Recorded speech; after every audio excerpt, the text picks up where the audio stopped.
Florence Lassens a été choisie pour représenter la Belgique en Fashion Technology aux Euroskills de Budapest. Une participation qui lui a permis de décrocher une médaille d'excellence, ce qui équivaut à être finaliste aux Jeux Olympiques. Un souvenir au sein de l'équipe belge qui reste inoubliable.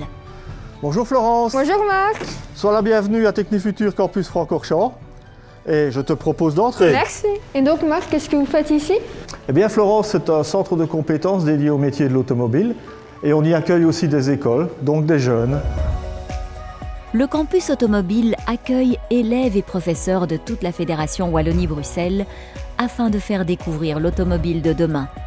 Ici, nouvelles technologies et véhicules propres sont mis à l'honneur à travers des ateliers découvertes et des formations pour mieux comprendre ce secteur tourné vers les sciences et en pleine évolution. Qu'est-ce qu'on va faire aujourd'hui Marc? Eh bien Florence, je vais te présenter la technologie de l'hydrogène et de la pile à combustible que l'on peut retrouver notamment dans les véhicules. Et c'est pour les voitures de demain? C'est une possibilité tout à fait réaliste. Difficile de savoir dans quel sens ira l'énergie de demain. Et pour se déplacer, on pourra le faire à cheval, ou bien à pied, ou alors en sandales. En tout cas, de manière propre et confortable. Et pour savoir quel carburant mettre dans ces véhicules, mieux vaut surfer sur les nouvelles technologies.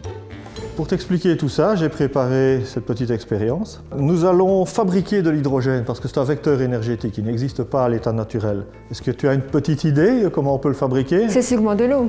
Alors effectivement, au départ, dans ce cas-ci, nous avons de l'eau, mais aussi de l'électricité. Et donc l'électricité va servir à décomposer la molécule d'eau en hydrogène et en oxygène. Je vais d'ailleurs lancer l'expérience directement et tu vois apparaître des bulles. Et donc les bulles ici, c'est de l'hydrogène? C'est de l'hydrogène de ce côté-ci et de l'oxygène de l'autre. Et alors, comme on peut le voir, eh bien, on a un stockage d'hydrogène. Et alors, nous allons maintenant le transférer à bord d'un véhicule. Voilà qui est fait. Dans la réalité, un plein véhicule va demander entre 3 et 5 minutes. Et ça suffit à la faire avancer? Et non, effectivement, l'hydrogène seul ne suffit pas. Nous avons besoin de le convertir en électricité. Ce qui peut se faire ici au moyen d'une pile à combustible. Mais plutôt qu'un long discours, je te propose d'aller voir une fonctionner à l'atelier. Eh bien voici le banc d'essai avec la pile à combustible, version réelle. Donc je vais pouvoir la faire fonctionner. Donc comme tu peux le voir, l'hydrogène arrive par ici et alimente la pile. D'un autre côté, j'ai une alimentation en air, donc en oxygène.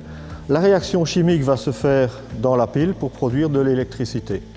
L'électricité va ensuite sortir par les deux fils, plus et moins, rouge et noir, et va alimenter un consommateur. Donc pour ça, il suffit que je l'allume. Donc ce ventilateur est entraîné par un moteur électrique qui pourrait tout aussi bien entraîner les roues d'un véhicule. Je te propose de découvrir ça en miniature. Donc voici ici typiquement une architecture de véhicule.